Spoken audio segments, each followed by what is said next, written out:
खुलुमबाय गोजोन फुंबिलिनि गासैबो बडलेण्ड बुब्लिनि अनसायगिरिफोरखौ बरायग्रोबाय।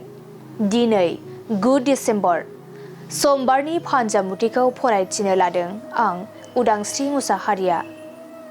फानजामुथिनि गिबियाव दं मेष राशि। नोंथाङा गोरोन्थि हाबा मावफ्लांगोन, गिदिर साजा मोनगोन, गाज्रि सान।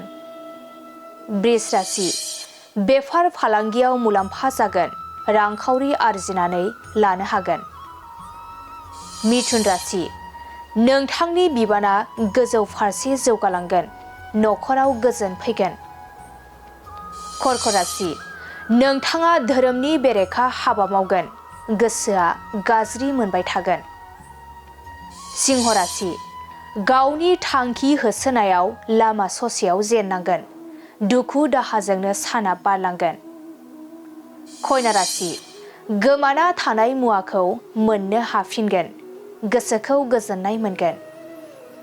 तुला राशि। गोजौ सोलोंथाइ लानायाव गुबुना हेंथा होगोन, नोंथांनि सिमाङा सिमां जानानै थागोन। वृश्चिक राशि। हरखाबै उदै साखांनो हागौ, जानाय लोंनायाव सांग्रां जानाया गाहाम जागोन। धनु राशि।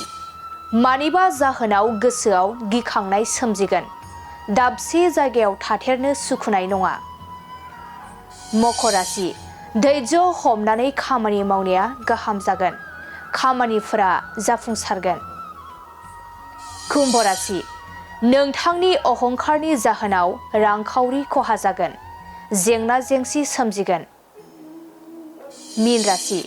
गावखौनो सासे गुनि सुबुं होनना फसंनानै लानो हागोन, गोजौ फारसे आगान सुरनो हागोन। दिनै सानसेनि राशि फरायथिनायाबो एसेनोसै। आसा खालामो नोंथांनि दिनैनि साना मोजाङै मोजां थांगोन।